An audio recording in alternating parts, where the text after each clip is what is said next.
What Jane Goodall Taught Us About Living a Long Life. This article is by Dana G. Smith and Nina Agrawal, and read by an automated voice. Jane Goodall, who died on Wednesday at the age of 91, followed several principles that geriatricians recommend for a long and healthy life. A scientist, conservationist, and author, Dr. Goodall stayed active, working until the day she died. She had a clear sense of purpose for her life, and she was an enduring optimist. Over a nearly 7-decade career, Dr. Goodall taught us about the intelligence of chimpanzees, but she left behind powerful teachings about aging and living well too. Her work kept her active. According to the Jane Goodall Institute, Dr. Goodall traveled approximately 300 days a year, espousing her message of hope through action. While foregoing retirement might not be for everyone, Ken Stern, the author of Healthy to 100, a book that examines longevity around the world, said that people who work longer typically live longer. We tend to associate work with stress, which is bad for you, Mr. Stern said, but in fact, working in later years is clearly beneficial from a healthy longevity perspective. Research shows that people who retire in their early 60s have a greater risk of death in the following years than those who stop working later, regardless of their health before retirement. People also tend to experience accelerated cognitive decline, as well as higher rates of depression after they retire. Some of the benefits of a later retirement probably stem from the fact that work keeps you physically active and engaged with the world. Dr. Goodall's travel schedule meant she was moving and getting out of the house, Mr. Stern said. Dr. Goodall's work may have offered other health advantages, said Dr. Margaret Flanagan, a neuropathologist at the University of Texas Health Science Center at San Antonio. Famously, Dr. Goodall spent a lot of time in nature, which has been linked to lower cortisol levels, lower blood pressure, and less inflammation. The socially and cognitively stimulating aspects of her more recent work, writing books and speaking to large audiences, probably benefited Dr. Goodall as well.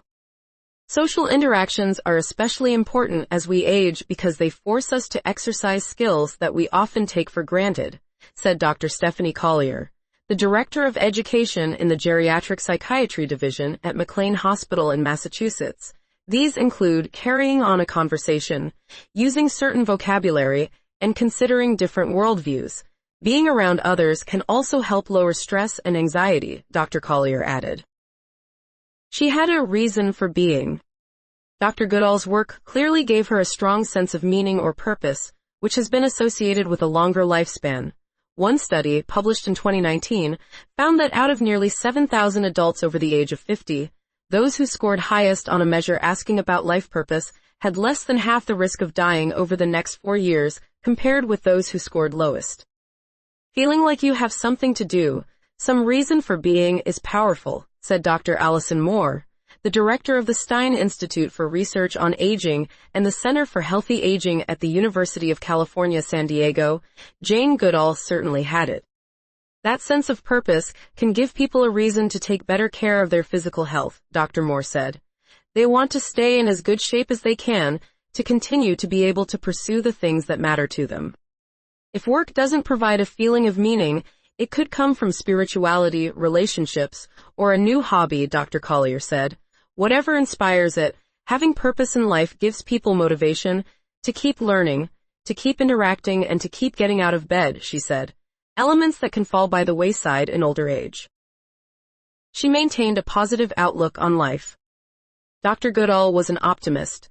In her last book, published in 2021, The Book of Hope, a survival guide for trying times, she laid out what gives her hope, even in the face of climate change and other serious global challenges.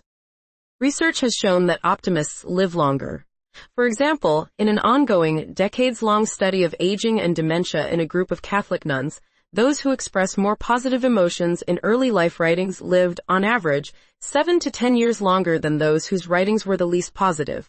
The association remained after adjusting for education and linguistic ability, suggesting that optimism may help buffer stress and foster resilience, said Dr. Flanagan, who now leads the study.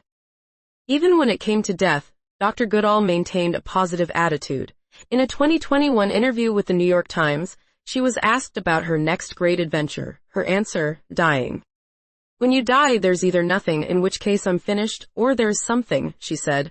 I happen to think that there's something, from various experiences I've had, and if that's so, then I can't think of a greater adventure than finding out what's there.